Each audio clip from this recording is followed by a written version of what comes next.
चलिए आज हम स्टार्ट करते हैं लेक्चर से। जो टर्म्स है इनिशियली पढ़ रखा है, फटाफट से 5-7 मिनट लेते हैं क्योंकि ये टर्म्स आगे काम आने वाली है।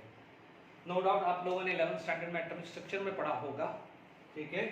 तो आइसोटोप्स की बात करते हैं तो what is the isotope time waste नहीं करते हैं। तो स्पीशीज, यदि आप बात करो स्पीशीज हैविंग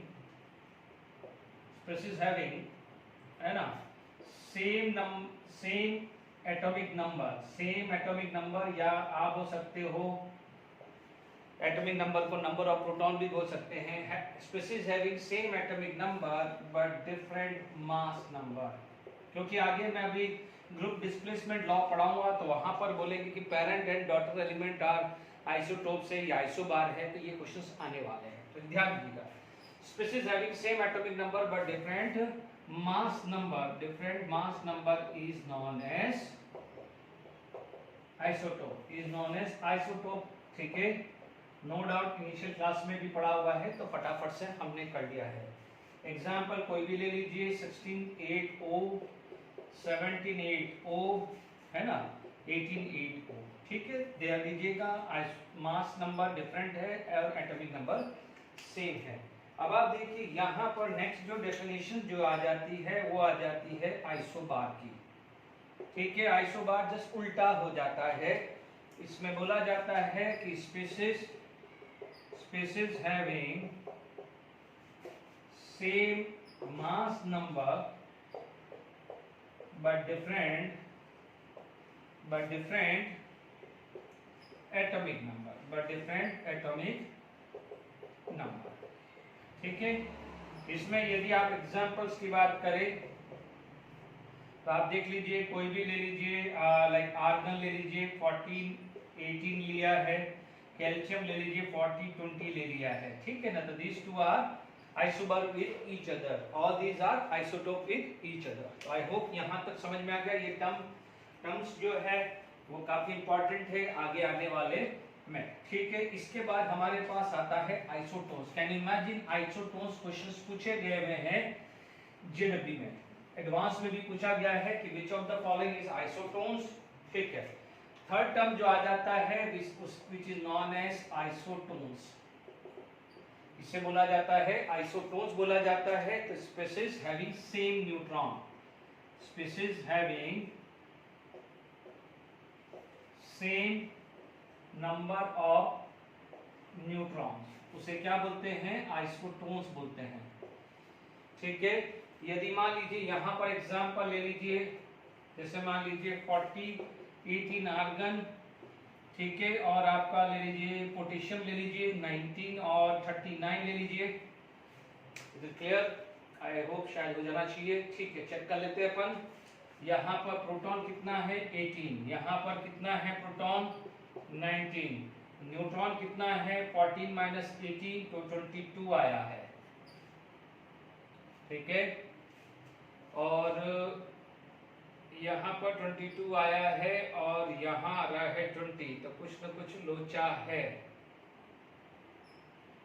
नहीं कैल्शियम आएगा, ठीक है ना। यहाँ पर अपन गलत लिख रहे हैं, इट शुड बी कैल्शियम, ठीक है। यहाँ पर आप कैल्शियम के साथ कर सकते हैं। देखिए यहाँ पर आप देखिए कैल्शियम, यहाँ न्यूट्रॉन कितना है 20 है ना। मान लीजिए आपने कैल्शियम ले लिया है, कैल्शियम आपका आंसर आ गया।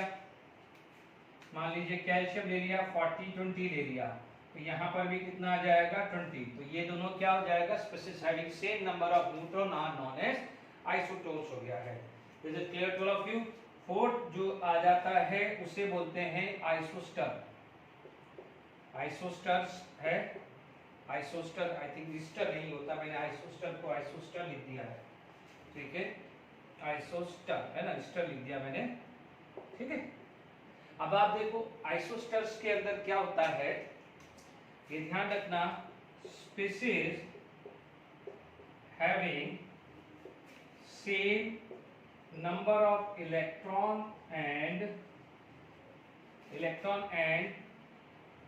सेम नंबर ऑफ इलेक्ट्रॉन भी सेम होगा और same number of same structure, not number, same structure है ना। इलेक्ट्रॉन भी सेम है और सेम टाइप का स्ट्रक्चर भी आता है। Is it clear? अब आप देखिए CO2, आप देखते हैं CO2 है, ठीक है, N2O, ठीक है, आप देखेंगे this is the structure of N2O, ठीक है, okay, this is the structure of N2O। तो आप देखिए एग्जांपल आया है CO2 एंड N2O। चेक कर लीजिए कार्बन का 6 प्लस, देखिए इसमें इलेक्ट्रॉन काउंट कर लीजिए, कार्बन का 6 है, यहाँ 8 × 2 और इलेक्ट्रॉन काउंट हो रहे हैं, प्रोटॉन दूसरा मास नहीं काउंट हो रहा है ना। तो 6 + 16 22 आ रहा है, 14 × 2 + 16, तो यहाँ पर कितना आ रहा है, सॉरी 14 क्यों लिख रहा हूँ मैं, यहाँ पर आपके पास कितना आया है, 7 × 2 + 8 है, तो 14 + 2 22 इलेक्ट्रॉन। तो देख लीजिए दोनों के अंदर 22 इलेक्ट्रॉन है और दोनों का शेप क्या आता है, लीनियर आता है। ये आप पी ब्लॉक में पढ़ोगे, N2O का स्ट्रक्चर लीनियर आता है, इज इट क्लियर? क्योंकि इसका स्ट्रक्चर यदि आप देखोगे तो these are the two structure of N2O, is it clear? यहाँ पर एक भी लोन पेयर नहीं है, हाइब्रिडाइजेशन sp है, तो शेप इसका क्या आता है, लीनियर आ जाता है, इज इट क्लियर? तो species having same number of electron and same structure are known as isostere, ठीक है, ये इंफॉर्मेशन बेस्ड हमने बात करनी है, ठीक है। इसके बाद आ जाता है आइसोडाइफर, क्या आ जाता है, आइसोडाइफर। देखिए आइसोडाइफर के अंदर सेम n-p आना चाहिए, क्या आना चाहिए, सेम n-p आना चाहिए। देखिए यहाँ पर आपके पास नेक्स्ट जो आ जाता है which is known as आइसोडाइफर,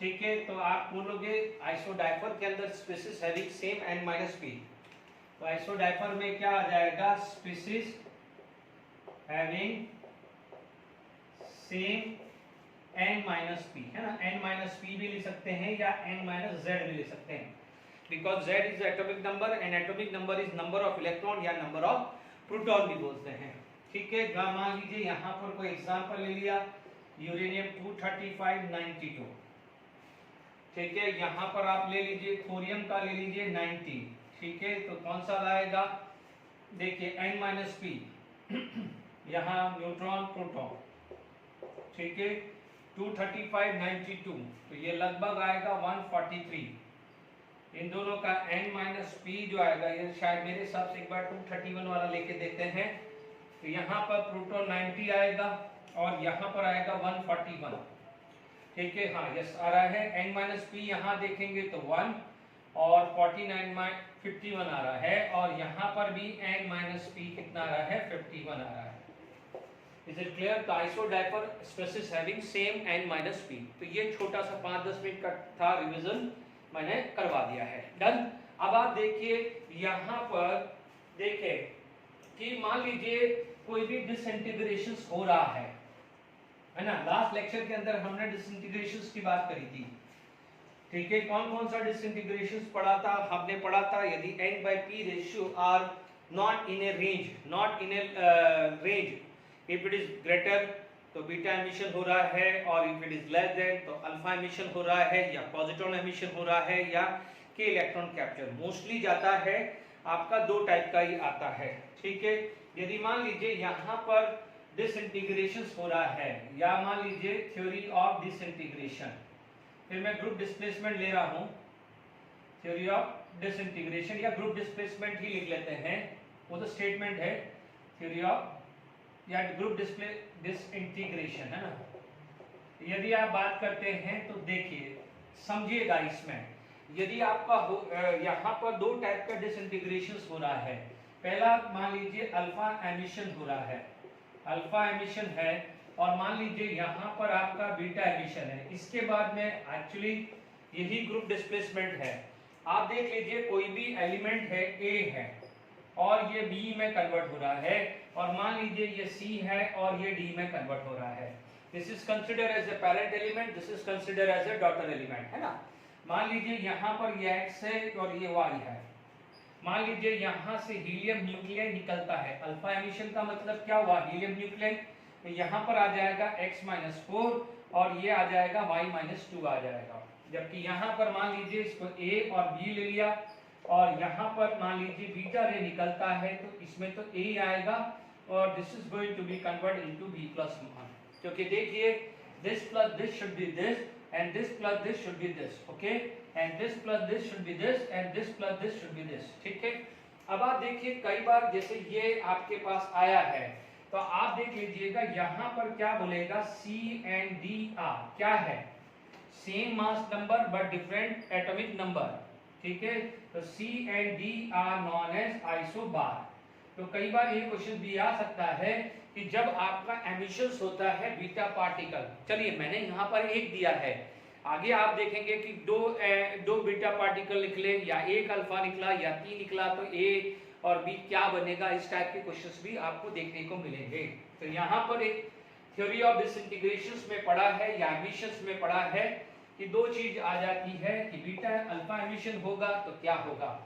यहाँ पर आप देखेंगे कि जो इसकी पोजीशन है, मान लीजिए ये एक पीरियोडिक टेबल है, this is the periodic table, this is the position of A, now the position of B is, इसका मतलब ये दो पोजीशन लेफ्ट साइड शिफ्ट हो गया है, ये दो पोजीशन क्या है, लेफ्ट साइड शिफ्ट हो गया है। यदि यहाँ पर बात करूं सी और डी की बात करूं तो ये सी था तो डी था, ये क्या है, one position right side shift हुआ है, यही ग्रुप डिस्प्लेसमेंट लॉ है, ठीक है। देख लीजिए the position of A B in a periodic table, two position left side, and the position of A D in a periodic table, one position right side. Is it clear to all of you? तो यहाँ पर एक चीज, यही चीज यहाँ पर group displacement law है। क्या बोलता है ग्रुप डिस्प्लेसमेंट लॉ, ठीक है, ठीक है। उन्होंने जो भी रदरफोर्ड, सॉडी, उन्होंने फजान, सबने ये मिलकर बनाया था, ठीक है।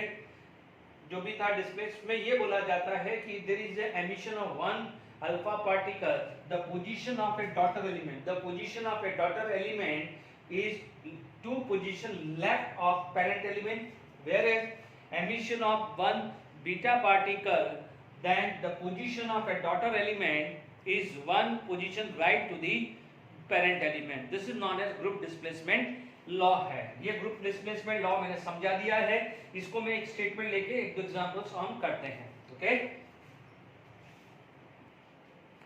देखिए ग्रुप डिस्प्लेसमेंट लॉ फजान, सोडी और रसेल ने मिलकर बनाया था, कुछ नहीं ये पढ़ चुके हैं, फटाफट से लिखते हैं कि यहाँ पर बोलेंगे if emissions of alpha particle then, यहाँ पर if emission of alpha particle, तो आप बोलोगे atomic number of daughter element, atomic number of daughter element is 2 less then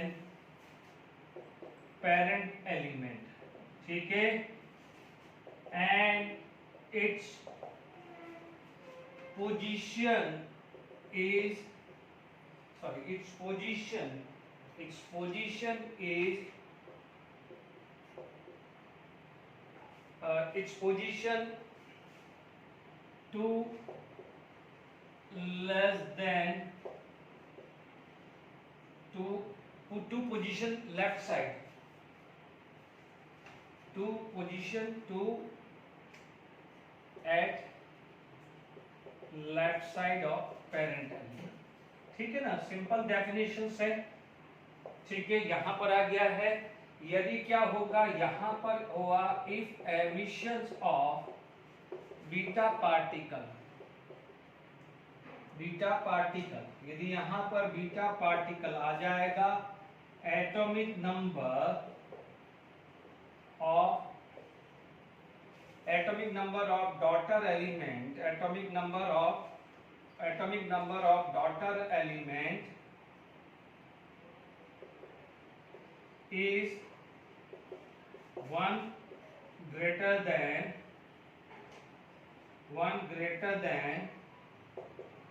parent element,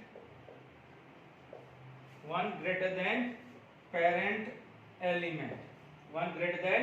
parent element, and its position, its position shift 1 to right of parent element। यही हुआ ना, अभी जो मैंने पढ़ा है वो यही पेरेंट एलिमेंट है ना। इट्स पोजीशन यहाँ देख सकते हैं, its position shift 2 at left side of parent element. Is it clear? यहां तक क्लियर हो गया है। यहां पर हमारे पास मान लीजिए कोई एग्जांपल ले लेता हूं, मान लीजिए BI ले लेता हूं 211 या 83 ले लेता हूं, ठीक है। नहीं ठीक है, यहाँ पर अपने बात 211 नहीं आएगा, ठीक है, मैं 213 करीब आएगा, 213 BI और BI का 83 होता है। मान लीजिए इसमें से हीलियम चला गया, ठीक है, 2 यानी 81 और ये 4 गया तो ये 209 और ये आ जाएगा थैलियम, ठीक है। आप देख सकते हो थैलियम कहाँ होता है, ब्रिंग आलू गाजर इन थाली। ये कौन सा होता है, ये 13 ग्रुप होता है और ये क्या हो जाता है, 15 ग्रुप हो जाता है, ठीक है। Is it clear to all of you? तो आप देख लीजिए इसकी पोजीशन क्या होगी, 2 पोजीशन लेफ्ट साइड आ गई, ठीक है। अब मान लीजिए आपके पास और कोई एग्जांपल लिया है, this is the first example, ठीक है। मान लीजिए सेकेंड एग्जांपल मैंने लिया है ना, मान लीजिए 14 कार्बन 14 नाइट्रोजन प्लस ये आया, तो देख लीजिए ये मान लीजिए कौन सा ग्रुप हो गया है, मान लीजिए ये 14 ग्रुप है, तो ये कौन सा हुआ है, 15 ग्रुप हुआ है, ठीक है। मान लीजिए आपके पास एक और एग्जांपल लिया है, ठीक है, ठीक है, तो ये कौन सा है, 15 ग्रुप है, तो ये कौन सा जाता है, 16 ग्रुप। तो देख लीजिए कि जब आपका हीलियम न्यूक्लियर यानी अल्फा एमिशन होता है तो 2 पोजीशन लेफ्ट साइड आ जाती है और जब बीटा रे एमिशन होता है तो 1 पोजीशन राइट साइड चली जाता है। आई होप यहाँ तक क्लियर हो गया है। अब आप देखिए कई बार ये क्वेश्चंस आते हैं और इसमें से सबसे ज्यादा अब यहाँ से अभी तक जितना भी लास्ट लेक्चर था, लास्ट लेक्चर में जो चांसेस थे वो थोड़े से कम थे, बट यहाँ से अब इतने सारे क्वेश्चंस बने हैं और सबसे ज्यादा चांसेस यहीं से ही बनते हैं। और आप खुद सोचोगे कि यार ये तो एडवांस में आता है या मेंस में आता है, इतना इजी क्वेश्चंस आप देखेंगे, है ना। तो पहले मान लीजिए आपसे निकालना है कि मान लीजिए आपसे बोला जाए कि calculations of number of alpha and beta particle, यदि आपको कैलकुलेशंस करना है तो कैसे वर्क करोगे, ध्यान से सुनिए, है ना। मान लीजिए आपके पास ऐसा कोई स्ट्रक्चर दिया हुआ है A X Y और डॉटर एलिमेंट B आया और मान लीजिए उसको कुछ भी वैल्यू दिया हुआ हो, लेट इट बी ये दे दिया है A और ये B दे दिया है, मान लेते हैं कोई भी वैल्यू गिवन होगी और उसमें से पूछा जाए कि how many alpha particle is produce. चलिए एक मिनट इसमें दूसरा वैल्यू कुछ ले लेते हैं, ठीक है, इसमें कुछ और ले लेते हैं, जैसे यहाँ AB ले लें तो यहाँ पर मैंने CD ले दिया है ना, कुछ भी ये गिवन होगा, दिस वुड बी गिवन, अपन देखेंगे इसके क्वेश्चन। अब मान लीजिए अल्फा है तो ये पता है this is alpha and this is beta, ठीक है, ये क्या है अल्फा पार्टिकल, तो ये क्या होगा बीटा पार्टिकल, ये गिवन होगा, है ना।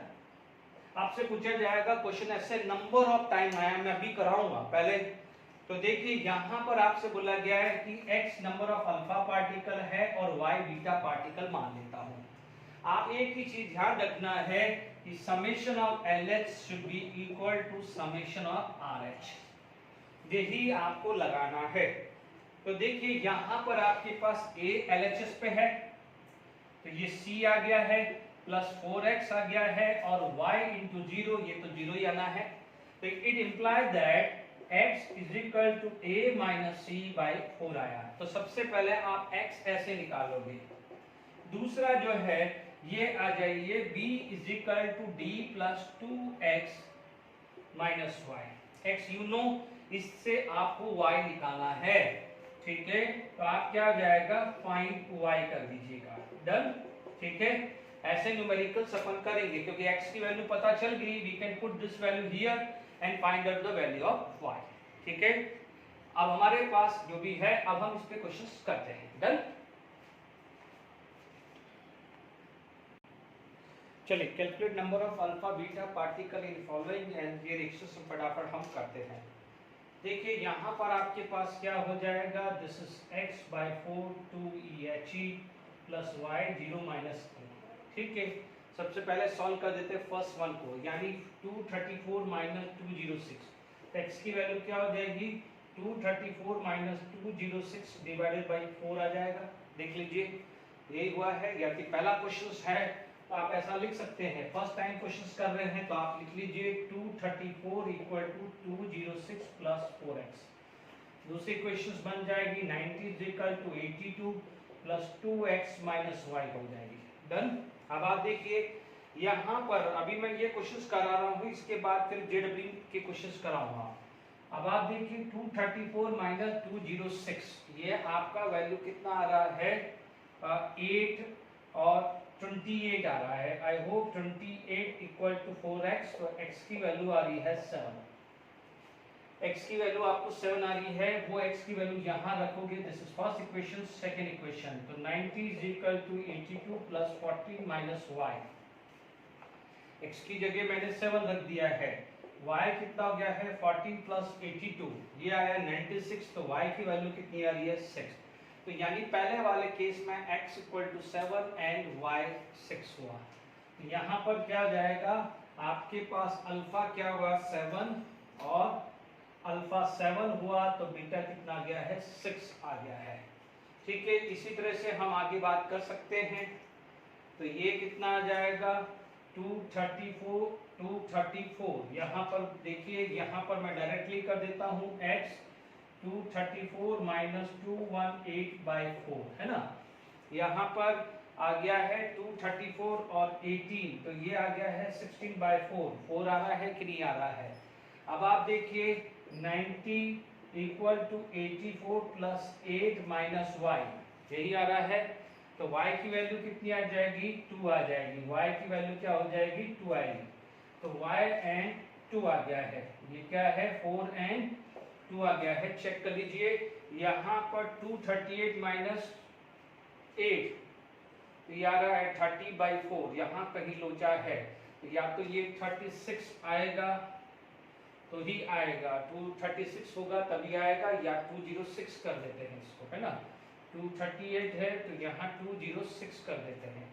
ओके, तो चेक कर लेते हैं 238 माइनस 206, तो कितना आ रहा है 238 माइनस 206 32/4, तो ये 8 आ रहा है।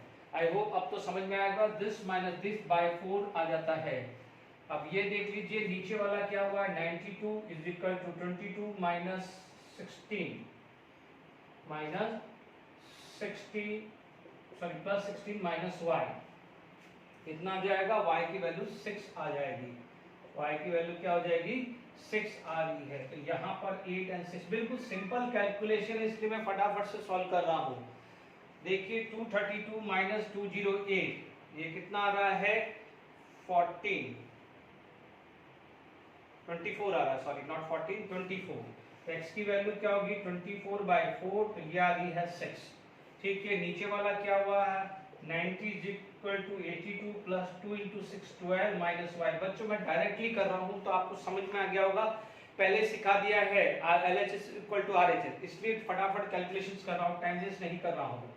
94/4, तो y की वैल्यू 4, तो 6 एंड 4 आ गया। आई होप ये सबको आ गया होगा, जो मैंने इससे पहले जो मेथड सिखाया था how to find out alpha and beta particle, उसको लेके ये सॉल्व हो गया होगा। ठीक है, बिल्कुल सिंपल है। LHS should be equal to RHS। ऊपर जो है मास नंबर जो है difference of a mass number divided by 4 is alpha particle. Clear? तो आई होप यहाँ तक समझ में आ गया होगा। अब आप देखिए यहाँ पर क्वेश्चन है कि रिलेशन पूछना है, इनमें रिलेशंस निकालना है कि भाई ए बी क्या है या बी सी क्या है या ए डी क्या है, ये रिलेशंस कैसा है। तो देखिए मैं मान लीजिए ए और बी है, मान लीजिए ए और बी है, इसका एक्स और वाई मान लेता हूं, इसमें से अल्फा निकला है, तो यहाँ पर x माइनस 4 सॉरी यहाँ पर अल्फा पार्टिकल निकला है, क्या निकला है अल्फा पार्टिकल माइनस हुआ है, तो यहाँ बन गया है x माइनस 4, यहाँ बना है y माइनस 2b, b में ये हुआ है। c में बीटा निकला है तो एक बढ़ जाएगा तो y माइनस 1c आया है, ये बीटा पार्टिकल हुआ ना, इज इट क्लियर? और डी में क्या है, वापस से क्या है, बीटा पार्टिकल चला है तो एक और बढ़ गया है, तो ये y आ गया है d।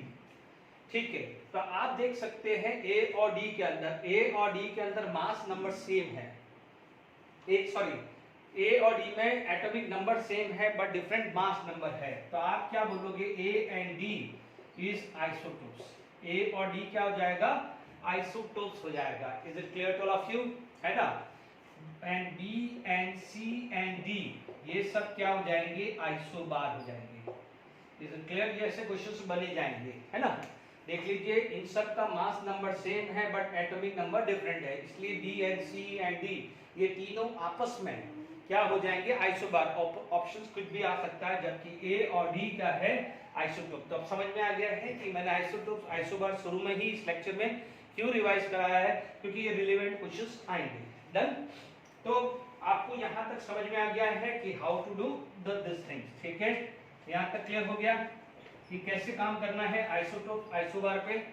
अब देखिए, calculate the mass number and atomic number of RSC। ठीक है, आप चालू कर दीजिए।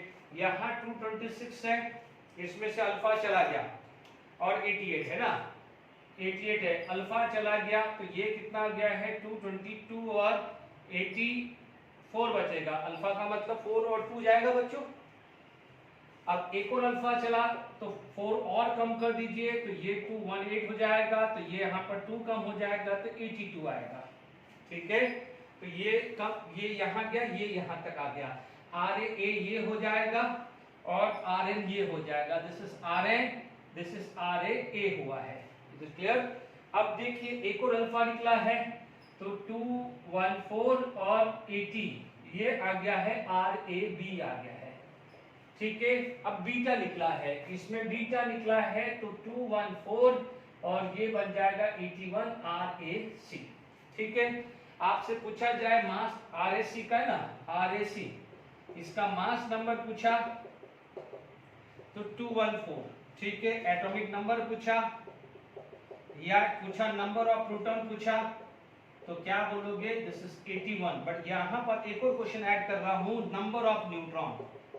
नंबर ऑफ न्यूट्रॉन पूछा तो 214 माइनस 81। ठीक है, 214 माइनस 81 ये कितना आ जाएगा, 3 और 21 133। ठीक है, तो ऐसा क्वेश्चन भी आ सकता है कि अल्फा पार्टिकल या इतने बीटा पार्टिकल है तो इसमें न्यूट्रॉन कितने बचेंगे। आई होप यहाँ तक मैंने आपको प्रैक्टिस करा दिया है।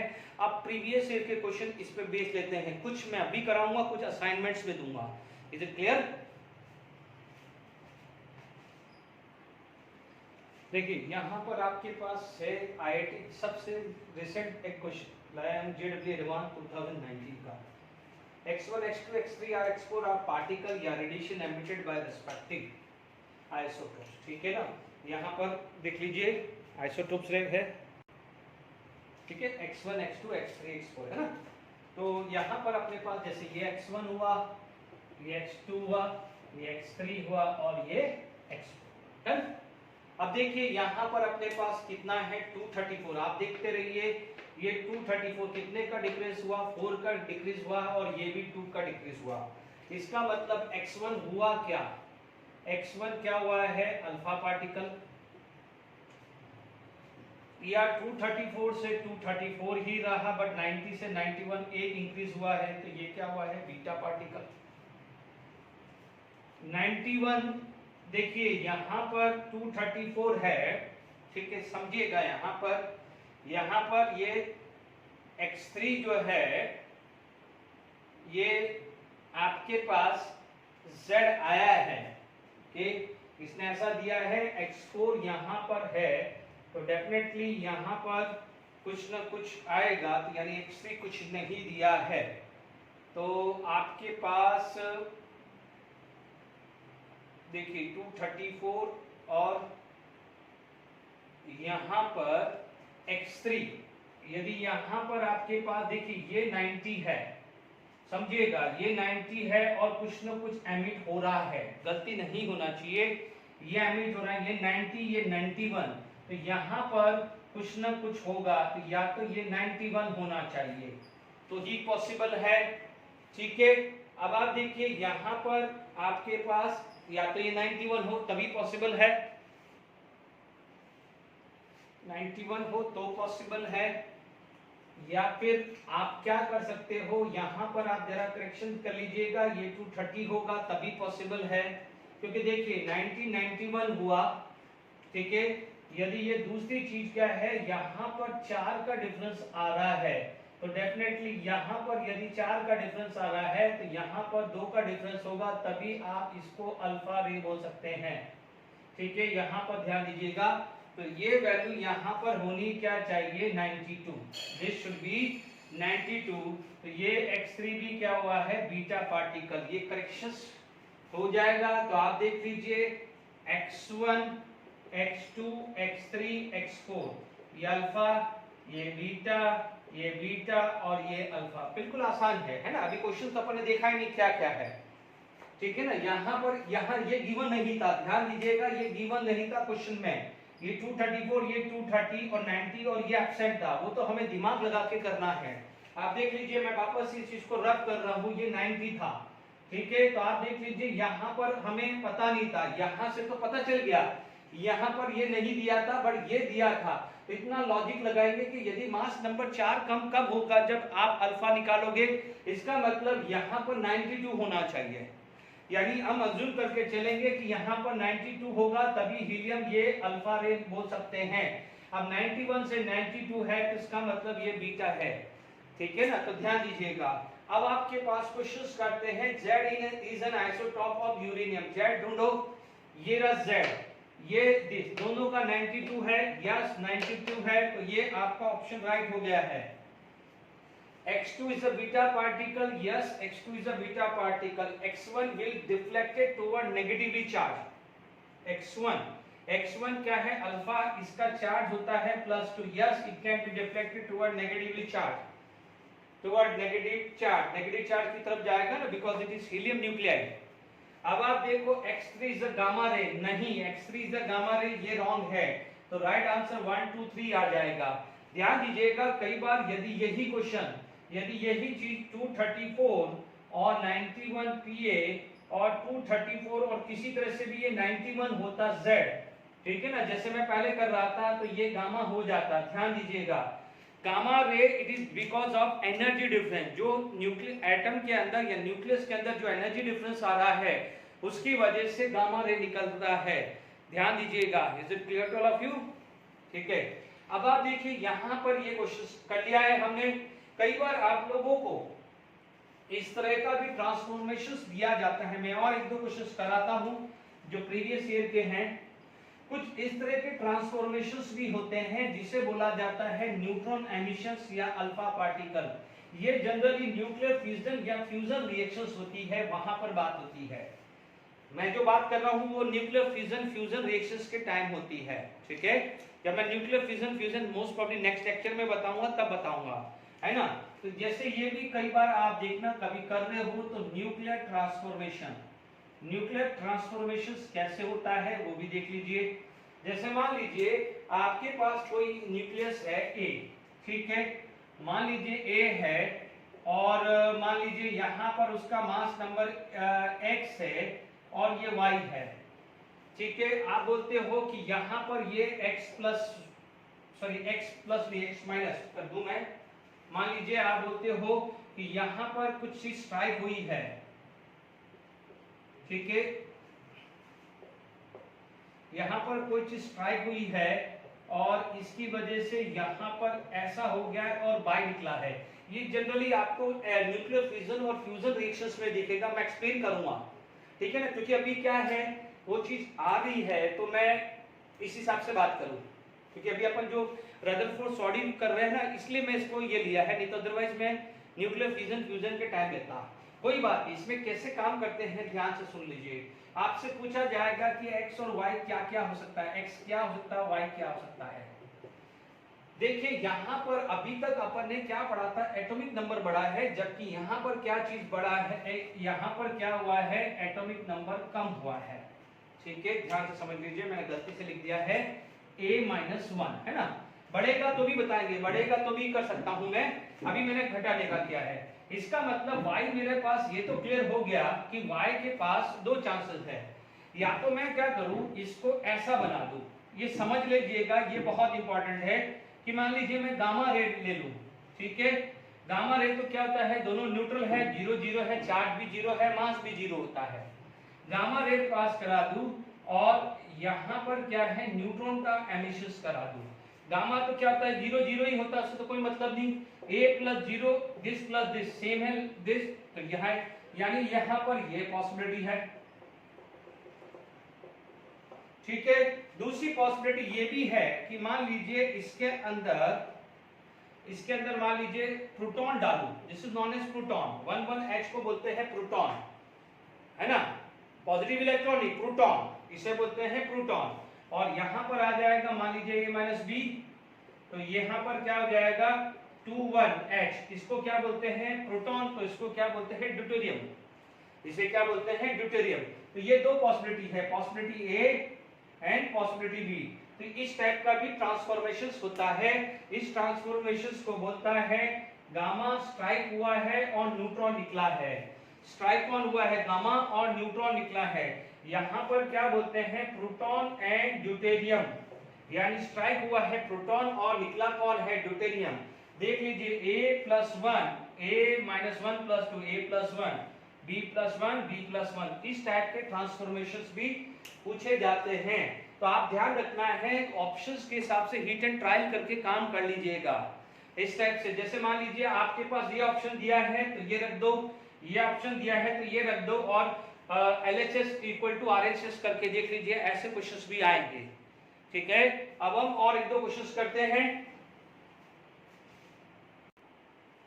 देखिए ये क्वेश्चंस एमसीक्यू थे, ये एमसीक्यू सब्जेक्टिव मैंने एक ही बोर्ड पे लिखने के लिए लिया, अलग अलग प्रोफाइल बहुत सारे क्वेश्चंस आए हुए हैं, ये सब एडवांस के 11 12 और ये 2003 का एडवांस है, तो अलग अलग डिफरेंट वैरायटी का क्वेश्चंस, बाकी जो कॉमन वैरायटी के है वो मैं असाइनमेंट्स में दे दूंगा, ठीक है। आप देखिए two way first and second XYZ respectively aluminium के अंदर अल्फा पार्टिकल बम्बार्डमेंट हुआ है, उसके दो तरीके, या तो ये स्टेप यह पूछा है XYZ रिस्पेक्टिवली। अब देख लीजिए यहाँ पर पहला स्टेप में बात कर रहा हूँ, फर्स्ट स्टेप की बात कर रहा हूँ, 27 13 एल्यूमिनियम प्लस 4/2 He, ठीक है। आपको क्या दिया है 30/14 सिलिकॉन दिया हुआ है, ठीक है। अब आप देखो 27 प्लस 4 31, तो ये 30, तो यहाँ पर 1 आ जाएगा, 13 प्लस 2 15, यहाँ 14 है, इसका मतलब 1 आया है, तो 11H, इसका मतलब आपका X क्या हुआ है, X क्या हो गया है प्रोटॉन, X क्या हो गया है प्रोटॉन, ठीक है। X को क्या बोल सकते हैं प्रोटॉन, डन। अब सेकंड तरीका लिख लीजिए, देखिए सेकंड तरीका क्या है 27 13 एल्यूमिनियम प्लस 4/2 He, ये आपका गया है 13 15 P। अब देखिए यहाँ पर 27 प्लस 4 31, 27 प्लस 4 31 30, ये 1 13 प्लस 2 15 0, 1 0 किसका होता है न्यूट्रॉन का, 1 0 क्या होता है न्यूट्रॉन, तो Y आपका क्या हो गया है न्यूट्रॉन, ठीक है। X आपका क्या है प्रोटॉन हो गया है, तो Y आपका क्या हो गया है न्यूट्रॉन हुआ है, तो क्लियर।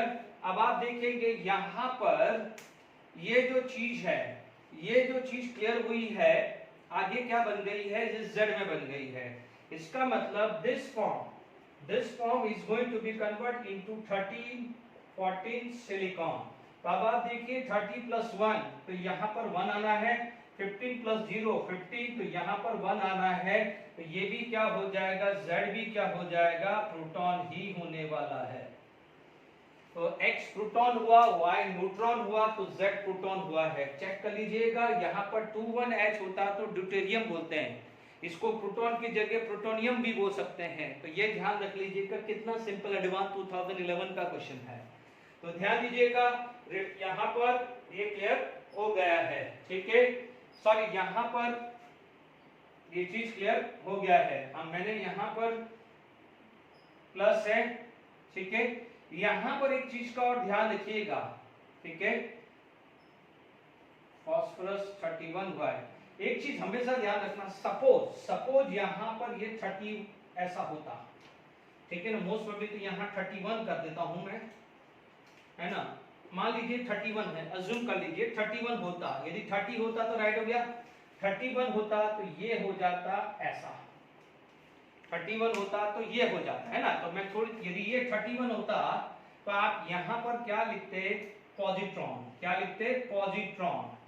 ध्यान दीजिए ये प्रोटॉन है तो ये क्या है, पॉजिट्रॉन, ठीक है, दोनों में फर्क है, ये और ये में फर्क है। Is it clear, is it clear. यदि मैं 30 लगता तो वही आने वाला, बट क्योंकि दोनों मेरे हिसाब से 31 ही होगा, ठीक है, चेक करना पड़ेगा, 31 ही होगा क्योंकि दोनों सेम ही आ रहे हैं, या अपन मान लीजिए दोनों के 30 भी होगा तो भी चल जाएगा, उससे कोई इशू नहीं है, एग्री, ठीक है।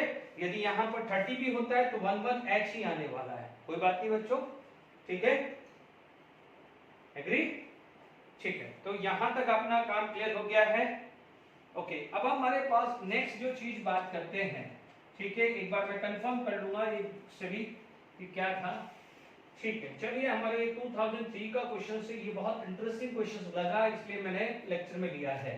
आपके पास ये वाली सिचुएशन है, ये अनस्टेबल है, इसमें स्टेबल है, तो अब इसमें क्या चीज निकालना है, ठीक है। यहां पर एक काम करते हैं, ऑप्शंस लिख देते हैं। देखिए, इस ऑप्शन से देख के आपको क्लियर हो गया होगा कि हमारे को n/p रेशियो वाले पे बात करनी है, ये ऑप्शन से, ठीक है। आप देखेंगे ये तीन ऑप्शंस जो है वो एक जैसा ही है। देखिए, मैं हीट एंड ट्रायल करूं तो मैं डायरेक्टली इसको ही करता हूं, क्योंकि ये तीनों ऑप्शन कब थे, जब n/p is lesser than required, and ये कब था, जब n/p ratio is greater then required था, क्योंकि ये तीन एक में थे, ये अलग थे, बट फिर भी अपन अपने हिसाब से चलते हैं। देख लीजिए, आपको ये स्टेबल चाहिए, आप यहाँ पर 24 है तो डेफिनेटली यहाँ पर n/p रेशियो ज्यादा है, n/p रेशियो इज ग्रेटर। यहाँ पर आपको न्यूट्रॉन कम करना है या प्रोटॉन बढ़ाना है, ठीक है, न्यूट्रॉन कम करना है या प्रोटॉन बढ़ाना है, तो in that case you have to go with beta emission. याद करिए, पहला केस था केस 1, जब n/p रेशियो ग्रेटर देन 1.5 या 1n/p ratio greater than value greater than what we can say, जो भी है आपका n/p इज ग्रेटर देन जो रिक्वायर्ड वैल्यू, ठीक है। तो यहाँ पर आपके पास क्या है, बीटा एमिशन, क्योंकि यहाँ n/p रेशियो ग्रेटर है, तो आपका काम क्या है, n घटाओ या p बढ़ाओ, तो उसे क्या बोलते हैं, बीटा एमिशंस। क्या बोलते हैं, बीटा एमिशन, यानी नेगेटिव वाला, ठीक है। Is it clear to all of you, क्योंकि जब बीटा एमिशन होगा तभी प्रोटॉन बढ़ेगा, ठीक है, तो ये चीज का ध्यान रखिएगा, ठीक है। तो ये वाला क्वेश्चन भी IIT एडवांस में आया हुआ है, क्योंकि इस ऑप्शंस को देख के पता चलेगा, ओके। यहां पर आपको पास क्वेश्चंस है और पूछा गया है कि x जो है वो कौन से ग्रुप को बिलोंग करता है, x belong to which group, clear to all of you. अब देखिए, कॉपर में दिया है 29, तो आप देख लीजिए ऊपर वाले में कितना हो गया है 64, नीचे वाले में हो गया है 30, इधर आ गया है 6 + 4, अल्फा आ गया है 6 + 4 + 2, 6 4 + 2, नीचे वाले में कितना हो गया है 0 + 2 + 2 आ गया है, यानी 4 कम हुए हैं। क्या हो गया है, 4 कम हुए हैं। Is it clear. तो यहाँ पर कितना हो गया, 4 कम हुआ है, तो यहाँ पर 26 आ जाएगा, ठीक है। यदि यहाँ पर 10 यानी 54, 2 और कम हुआ है तो 52, तो ये आयरन की पोजीशन है, ये क्या है, आयरन है। But x belong to which group, iron कौन सी फैमिली को ग्रुप होता था, देख लीजिए, third sincere, Tina, Verma, car, में, फीस, ठीक है। तो ये क्या हो जाएगा, थर्ड, फोर्थ, फिफ्थ, 6, 7, 8, ये ग्रुप कौन सा आ जाएगा, 8 ग्रुप। यदि अपना ग्रुप नंबर 1 to 18 है तो यहाँ पर क्या हो जाएगा, 8 ग्रुप। तो x belong to which group, it belong to 8 group. This is integer question था। Is it clear to all of you. अब आगे बढ़ते हैं, ठीक है। देखिए, यहाँ पर रिलेटिव डिसइंटीग्रेशन सीरीज है, मैंने डायरेक्टली लिख दिया है। अल्फा बीटा कैसे है, तो ये कॉलम भर कंप्लीट कर देना, हमने निकाल चुके हैं, मोस्टली क्वेश्चंस मैंने पहले लिए हुए हैं, इसमें ये लिए हुए हैं। तो there is a 4 type kind of a series, make sure जिसमें ये वाली सीरीज है 4n+, this is known as artificial series, ठीक है। कि इसीलिए बिस्मथ जनरली क्या होता है अप टू 82 स्टेबल माना जाता है। यही एक केस है जहां पर बिस्मथ है, बाकी नेचुरली जो स्टेबल होता है वो पीबी होता है, ध्यान दीजिएगा। तो ये जो तीनों है, बाकी रिमेनिंग थ्री इज नेचुरली, और ये क्या है आर्टिफिशियल रेडियोएक्टिविटी होता है। ठीक है, अब देखेंगे यहां पर ये है, देखिए कई बार याद रखना है तो ये इवन याद रहेगा, ये ऑड है तो ये ऑड रहेगा, है ना। तो ये देखिए तुम्हारो नेपाली उड़ने लग, या तुम्हारा नया अम्ब्रेला उड़ा, ऐसा लिख सकते हो, तुम्हारा नया अम्ब्रेला उड़ा, ये बात कर सकते हो यदि याद रखना हो तो। तुम्हारा नया अम्ब्रेला उड़ा, कभी भूल जाओ सीरीज। देखिए ये इवन है तो ये ऑड है, याद रहेगा। ठीक है, कई बार ये पूछा जा सकता है। ठीक है, अब आप देखिए यहां पर आपको याद रखना है, तो ये देखो 208 206 208 206 हो गया है। आप देखेंगे कभी भी आप भूल जाओ, देखिए मैं आपको एक बहुत सिंपल ट्रिक बता रहा हूं कि सर ये तो चलो ऑड है तो ये ऑड वाला याद रहेगा, ये दो इवन है, आर्टिफिशियल तो बिल्कुल अलग, हटा दो, बिस्मथ है। आप देखोगे ये 4 से डिविजिबल है, तो 208 इज डायरेक्टली डिविजिबल बाय 4, तो ये 208 याद रख लेना, और ये 206 याद रहेगा। तो ये इस तरह से ट्रिक से थोड़ा सा याद रखना, क्योंकि कभी देखा नहीं है, बट ठीक है कभी पूछ ले कि विच इज आर्टिफिशियल सीरीज या विच इज नेचुरली सीरीज या which belong to 4n series, 4n+1 4n+2 4n+3। ठीक है, पेरेंट एलिमेंट कौन है, डॉटर एलिमेंट क्या है, अल्फा बीटा पार्टिकल, तो इनको देख के निकालना हमने सीख ही लिया है। Is it clear to all of you? तो यहाँ पर आपको समझ में आ गया है। Is it clear to all of you? तो अब हमारे पास क्या करते हैं, रेट ऑफ डिसइंटीग्रेशन पढ़ते हैं। हम लोग first law of chemical kinetics में पढ़ा हुआ है कि जो भी रेडियोएक्टिविटी होती है, दिस इज या डीके होता है या रेडियोएक्टिविटी डीके होता है, it is of first order reaction. Radioactivity decay जो होता है, this is of first order reaction. ठीक है, यहां पर आप बोल सकते हो radioactive decay, radioactive decay, या आप बोल सकते हो डिसइंटीग्रेशन। ठीक है, तो ये हमेशा ध्यान रखना है, radioactive decay it is of first order kinetics, ये होता है फर्स्ट ऑर्डर काइनेटिक्स होता है। ठीक है, फर्स्ट ऑर्डर काइनेटिक्स होता है। सपोज मान लीजिए कोई भी आपका एटम है, पेरेंट एटम है, मान लीजिए ए है, मान लीजिए वो dot parent element A B में कन्वर्ट होता है, कोई भी पेरेंट एलिमेंट ए है बी में कन्वर्ट होता है, t = 0 पे इसके एटम एंड 0 थे और ये यहाँ पर 0 हुए हैं। ठीक है, और t = t पे ये मान लीजिए n ले लीजिए या nt ले लीजिए, n या nt ले लीजिए, ये आ जाएगा n0 - nt। Is it clear? जैसे केमिकल काइनेटिक्स में R0 और R लेते थे या RT ले लेते। ठीक है, अब इसमें टाइम निकालना नहीं है, हमारे को पता है फॉर्मूले। ठीक है, यहाँ पर एक वर्ड आता है which is known as initial activity. एक होता है इनिशियल एक्टिविटी, जैसे वहां पर बोला जाता था। ठीक है, वहां पर जैसे इनिशियल एक्टिविटी, कई बार इसको म्यू से भी रिप्रेजेंटेशन करते हैं। ठीक है, अपन इनिशियल एक्टिविटी म्यू या A0 से भी अपन अभी थोड़ी देर के लिए A0 से इंडिकेट कर देते हैं। ठीक है, तो ये कोई और नाम ले लेते हैं। ठीक है, ये A0 या μ0 से भी अपन इंडिकेट कर सकते हैं। ठीक है, तो ये क्या हो जाएगा लैम्डा इनटू n0, जैसे अपन बोलते थे initial rate of reaction equal to rate constant into n0। ठीक है, तो ये क्या हो जाएगा in activity at any T time. ठीक है, उसको a से रिप्रेजेंट कर दो या म्यू से कर दीजिए। इसको मान लीजिए मैं ये x लिख देता हूं और ये y लिख देता हूं। ठीक है, this is parent element, this is parent element, so this is known as daughter element, this is daughter element, x is the parent तो y is a daughter element। तो एक्टिविटी यहाँ पर क्या हो जाएगा लैम्डा, उसमें तो कोई फर्क नहीं पड़ेगा, ये nt पड़ जाएगा। Is it clear to all of you? Where lambda is equal to decay constant, जैसे अपन ने rate constant पढ़ा था वैसे ये आ जाएगा decay constant, it is known as decay constant। तो जैसे यहाँ पर हमारे पास क्या था फॉर्मूला जो था k का, तो k की जगह लैम्डा आ जाएगा 2.303 t log R0 की जगह N0 आ जाएगा और NT आ जाएगा। Is it clear two of you? ये फॉर्मूला बन जाएगा, ठीक है। और डीके कांस्टेंट, जैसे कई बार रेट कांस्टेंट भी बोल सकते हैं या डीके कांस्टेंट भी। यदि मैं हाफ लाइफ की बात करूं तो ठीक है, या पहले अलग से हाफ लाइफ अलग ही लिख लेते हैं क्योंकि डेरिवेशंस हम ऑलरेडी कर चुके हैं। अच्छा, यहां पर आप मान लीजिए इसे एक्टिविटी भी बोलते हैं, ठीक है, या रेट ऑफ डिसइंटीग्रेशन भी बोलते हैं। इन एक्टिविटी भी बोलते हैं या इसको रेट ऑफ डिसइंटीग्रेशन भी बोलते हैं, है ना। यानी ये क्या हो जाएगा, rate of disintegration, initial rate of disintegration भी बोलते हैं या एक्टिविटी वर्ड भी यूज कर सकते हैं, ठीक है।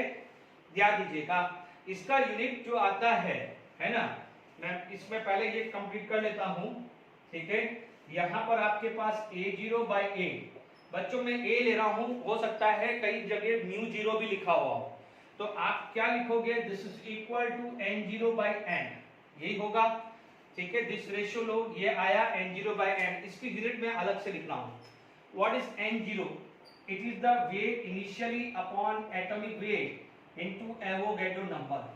NT क्या हो जाएगा, weight at T time upon atomic weight into Na, दोनों का रेशियो क्या हो जाएगा, this is also equal to W0/W। यानी जब भी न्यूमेरिकली करना है और डीके कांस्टेंट निकालना है तो जरूरी नहीं है कि नंबर ऑफ एटम इनिशियल या number of atom T time पे दे, वो weight initial weight T time पे भी दे सकता है या एक्टिविटी इनिशियल या एक्टिविटी एट टी टाइम भी दे सकता है।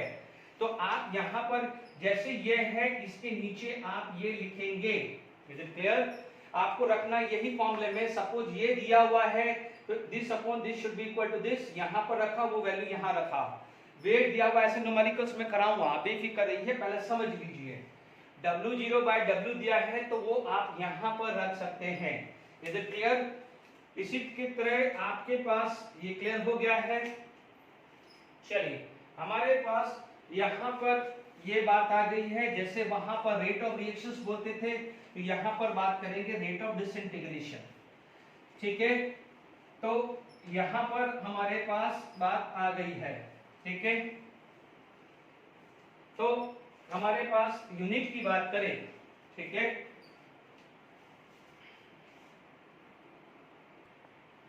रेट ऑफ डिसइंटीग्रेशन का यूनिट फटाफट से लिख देते हैं। ऐसा यूनिट मांगता है तो ऐसा यूनिट क्या हो गया है, ठीक है, डीपीएस यानी डिसइंटीग्रेशन पर सेकेंड, और उसको क्या बोल सकते हैं, बैक्वेरल, ठीक है। हालांकि ये जो डिस्कवरी हुई थी कि मैडम क्यूरी ने किया था, तो जनरली क्या होता है वहां पर 1 क्यूरी, ये ध्यान रखना है, ऐसा यूनिट तो है 1 curie is equal to 3.7 into 10⁻10 disintegration per second, या बैक्वेरल भी लिखा जाता है, ठीक है। उसके अलावा भी बनाया गया है कि 1 रदरफोर्ड जिसको RD से भी इंडिकेट करते हैं, यानी RD, और इसको क्या है QU से, हालांकि उसे बोला जाता है कि 10⁶ DPS, 10⁶ DPS हुआ है। Is it clear to all of you? तो मान लीजिए इन दोनों को कोरिलेट कर दे तो कभी ये क्वेश्चन आ जाए तो 1 क्यूरी इज इक्वल टू 10⁶ हुआ तो 3.7 इंटू 10⁴ RD, ठीक है, ये रिलेशंस आ सकता है, ठीक है। तो ये चीज हमने यहाँ पर इसकी यूनिट के बारे में बात कर लिया है। मोस्टली डीपीएस आता है, ये सबसे आसान है, डिसइंटीग्रेशंस पर सेकेंड हमारे पास आ गया है। Is it clear to all of you? तो आई होप यहाँ तक समझ में आ गया है, ठीक है। अब जैसे यहाँ पर हमारे पास कुछ क्वेश्चंस, ये मान लीजिए कुछ और आपके पास फॉर्मूला आता है that is for half life. देखिएगा खासकर यहाँ पर हाफ लाइफ का खासकर ध्यान रखना है, हाफ लाइफ, ठीक है। हाफ लाइफ जो आती है, जो हमने पढ़ा हुआ है T half is equal to 0.693 by lambda, यहाँ पर क्या हो जाएगा, lambda is a decay constant, chemical kinetics में इसको रेट कांस्टेंट बोलते हैं, ठीक है। कोई चेंज नहीं है, इसलिए मैंने फटाफट से करा दिया है क्योंकि हम केमिकल काइनेटिक्स कर चुके हैं, ठीक है। अब देखिए ये आ गया है, आपको ये खास कर ध्यान रखना है, ए से मान लीजिए बी गया, बी से सी से डी गया है। तो आप देख लीजिए, मान लीजिए ये 1/2, ये 1/4, ये 1/8 है ना। मान लीजिए ई में कन्वर्ट हुआ तो ये 1/16 ऐसा कुछ हुआ है। ठीक है, मान लीजिए इसका मास 1 ग्राम था, 0.5 ग्राम, 0.25, 0.125, 0.0625 ऐसा कुछ हो रहा है, तो भी ध्यान रखना है। ठीक है, ये मान लीजिए टी हाफ है, ये टी हाफ है, ये टी हाफ है, तो टी हाफ है। तो आप देख लीजिए, आपके पास ध्यान दीजिए टी जो है, टी जो है it is n into T half हुआ है। ये एक फॉर्मूला आपको करना है। मान लीजिए आपको a से b हुआ, a से b टी हाफ लगा, तो a से c कितना हो जाएगा 2। क्योंकि देखिए जब आपका क्या हो जाएगा 1/4 होता है, 1/8 होता है, 1/16 होता है, तो जो टाइम लगता है, या जो टाइम लगता है 1/4 का मतलब कितना हुआ 2 हाफ लाइफ, तो 2 इंटू टी हाफ कर देंगे। 1/8 का मतलब 3 हाफ लाइफ, 1/16 का मतलब 4 हाफ लाइफ। ऐसा फटाफट से क्वेश्चंस कर सकते हो, न्यूमेरिकली फटाफट से सॉल्व कर सकते हैं। क्योंकि देखिए आप कई बार ये भी हम पढ़ चुके हैं कि भाई t 75% यानी t 3/4 is equal to 2 into T half, prove कर चुके हैं ना ये अपन, ये तो प्रूव कर चुके हैं। ये 1/4 रह गया है, 1/4 रह गया यानी 3/4 रिएक्शन हो चुकी है। ठीक है ना, ये तो प्रूव कर चुके हैं ना। ये 1/8 भी हो जाएगा यानी 87.5%। यदि मैं इसी को ही बोलूं a 87.5 इज इक्वल टू कितना हो जाएगा 3 इंटू टी हाफ हुआ कि नहीं हुआ। ठीक है, फिर 99.9% हुआ, तो t 99.9 कितना हो जाएगा, it is 10 times T half हुआ है। Is it clear to all of you. तो टी हाफ लाइफ का मतलब ये हमने पढ़ लिया है। इस टाइप से क्वेश्चंस आपसे पूछा जाए तो करें, अदरवाइज नहीं याद रहता, ये फॉर्मूला नहीं भी याद रहता तो सबसे बढ़िया तरीका है जो फॉर्मूला आपको डीके कांस्टेंट का याद है। अब देखिए यहाँ पर लास्ट में इसमें इस टॉपिक के अंदर बात कर सकते हैं एवरेज लाइफ।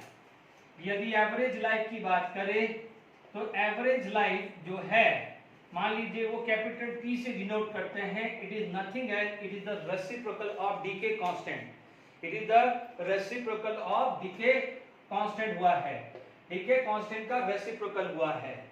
मान लीजिए यहाँ पर कोई ग्राफ्स की बात आ जाती है, ठीक है, मान लीजिए यही ग्राफ आ जाता है टी हाफ वर्सेस n0। ठीक है, तो आप बोलोगे this is straight line because T half is independent on the n0। या मान लीजिए आपके पास आ जाता है natural log n versus t का ग्राफ आ जाता है। ठीक है, तो आप देख लीजिए हम लोगों ने पढ़ा हुआ है। ठीक है, आपके पास ये चीज आ जाएगी। ठीक है, आपके पास जो ग्राफ आएगा this is negative slope, theta आ जाएगा, स्लोप कितना आ जाएगा -k आ जाएगा, और इंटरसेप्ट कितना आ जाएगा नेचुरल लॉग n0। चलो ये तो आएगा नहीं, नेचुरल लॉग n0 आ जाएगा। Suppose if you are going to plot a graph between this log n upon t, तो आपके पास ये जो ग्राफ आया है ये स्लोप आ जाएगा, and this slope theta equal to -k upon 2.303, और ये आ जाएगा log n0। यानी just like as first order का ही रिवीजन हुआ है। चलिए ठीक है, फटाफट से हम एक आध क्वेश्चंस कर लेते हैं, फिर बाकी जो चीजें हैं अच्छे प्रोफाइल के क्वेश्चंस में नेक्स्ट लेक्चर में ही बात कर पाऊंगा। ठीक, देखिए यहाँ पर क्वेश्चंस है, फिर नेक्स्ट लेक्चर के अंदर सारे मास डिफेक्ट और के क्वेश्चंस भी हम और डिस्कस कर लेंगे, क्योंकि मास डिफेक्ट के क्वेश्चन जनरली न्यूक्लियर फ्यूजन या फ्यूजन में आते हैं। T it is given 316 year to become 1/4 है ना, एंड हाफ लाइफ कितना हुआ, तो मैंने अभी आपको बताया था 1/4 हुआ है, तो जो T is equal to 2 into T half हो गया, 3160 into 2 into T हाफ हो गया है, बिकॉज 1/4 का मतलब क्या हुआ है 1/2 की power 2। Number of half life कितना हो गया है 2। इज इट क्लियर, तो ये कैंसिल हो गया है, तो T हाफ की वैल्यू आ गई है 1580 year. Is it clear? 1580 year. अब देखिए दूसरा टाइप का क्वेश्चन हुआ है 30 से 140, तो इसका मतलब कितना हो जाएगा 30 से 120। तो देखिए 120 is equal to n into 30, तो कितना हो गया है 120 डिवाइडेड बाय 30, यानी n की वैल्यू आ गई है 4। चेक कर लीजिए, यही होता ना फॉर्मूला। तो इसका मतलब कितना हो गया है, नंबर ऑफ हाफ लाइफ हो गई है 4। इसका मतलब W is equal to W0 1/2 की पावर 4 आ जाएगा। तो क्लियर, यही हुआ है ना। तो यहाँ पर W कितना है 1 और ये 1/16 आ जाएगा। कितना आ जाएगा 1/16, ठीक है ना। तो आप देखिए 1/16 आ गया है, तो अब इसका आंसर करीब करीब आ सकता है 0. ठीक है, 1/16 को कैलकुलेट कर सकते हैं। Clear two of you. हमारे पास कितना गया है 1 डिवाइडेड बाय 16, ये वैल्यू आ गई है 0.0625 ग्राम आ जाएगा। ध्यान दीजिएगा, है ना, ठीक है ना। कितना है वो 4 हाफ लाइफ, यानी 1/16 of initial value, 1/16 of its initial value. अब आप देखिए यहाँ पर हम कोशिश कर रहे हैं कि मान लीजिए, देखिए एप्लीकेशंस ऑफ रेडियो एक्टिविटी जो आती है उसमें आता है C14 डेटिंग। क्या आता है C14 डेटिंग, यानी मान लीजिए कोई भी ट्री है, कोई भी बहुत पुराना ट्री, हम बोलते हैं ये 100 ईयर का है, ये 150 ईयर का है, तो कैसे मेजर किया जाता है कि मान लीजिए उसका वुड है वो कट किया जाता है और उसी का नया जो फ्रेशली जो ग्रीन ट्री है उसके कंपैरिजन की जाती है, उसकी एक्टिविटीज की जाती है, C14 डेटिंग दी जाती है। तो यहाँ पर जो भी ट्री जिसकी एज निकालनी है उसको चेक किया और ग्रीन ट्री से कंपेयर किया तो उसकी एक्टिविटी 80% ऑफ ग्रीन ट्री थी। ठीक है, तो एक्टिविटी ये लिख दीजिए, activity of old tree is 80% of green tree. ठीक है, यानी आप उसका एज निकालना है, यानी एज ऑफ ट्री निकालना है। तो देखिए अभी आप देखेंगे ए जो है एक्टिविटीज की क्या है, A is equal to 80% of A0, क्योंकि A0 में मान लीजिए ग्रीन ट्री को इनिशियल मानता हूं, ग्रीन ट्री को इनिशियल मानता हूं तो T टाइम पे ये आएगा। तो आप देख लीजिए यहां पर A0 by A is equal to 100 by 80 which is also equal to N0 by N। अभी थोड़ी देर पहले प्रूव किया है। Is it clear? अब आप देखो क्या निकालना है, K हाफ दिया हुआ है तो K कितना आ जाएगा 0.693 डिवाइडेड बाई 5730। ठीक है, इसको अभी ऐसे कैसे रखना चाहिए, मुझे एजी निकालनी है। तो T is equal to 2.303 by K या लैम्डा ले लीजिए, क्योंकि डी के कांस्टेंट लेते हैं तो यहाँ लैम्डा ले लीजिए। यहाँ पर क्या हो जाएगा लैम्डा, सपोज मान लीजिए लैम्डा निकालना है तो भी ले लेते हैं, log n0 by n आ गया। ठीक है, यहाँ पर आपके पास T कितना है वो निकालना है, 2.303, ये वैल्यू आ गई है 0.693 इंटू ये ऊपर चला गया है 5730, यानी लैम्डा की वैल्यू मैंने यहाँ से रख ली है। log n0 की जगह 100 by 80 कर सकता हूँ। Is it clear to all of you? ये लगभग कितना आ जाएगा 00। ठीक है, तो ये 1.2, ये कितना आ गया है 10 by 8 आ गया है। तो log 10 कितना आ जाएगा, ये आ जाएगा, ये वैल्यू क्या है log 10 माइनस 3 log 2 है ना, तो 1 माइनस 3.3010 है ना, तो ये कितना हो गया है 1 माइनस 0.903। ठीक है, ये आ जाएगा 0.1 मान लेते हैं अप्रोक्सीमेट, है ना, 0.1 ही मान लेते हैं अप्रोक्सीमेट, चलेगा इतना, लगभग अप्रोक्सीमेशन चलेगा। Okay, 2.303 into 5730 into 0.1 divided by 0.693, ये वैल्यू आ रही है 1904। क्या आ रही है 1904.21 ईयर। Is it clear? तो ऐसे निकालते हैं। ठीक है, तो I hope rate of disintegration clear हो गया। मैक्सिमम चीजें तो हमने कवर कर ली है, कुछ और अदर टाइप के क्वेश्चंस हम नेक्स्ट क्लास में डिस्कस करेंगे और मोस्ट प्रॉब्ली नेक्स्ट लेक्चर में आपका न्यूक्लियर केमिस्ट्री वाइंड अप हो जाएगा। Okay, till then enjoy, thank you very much.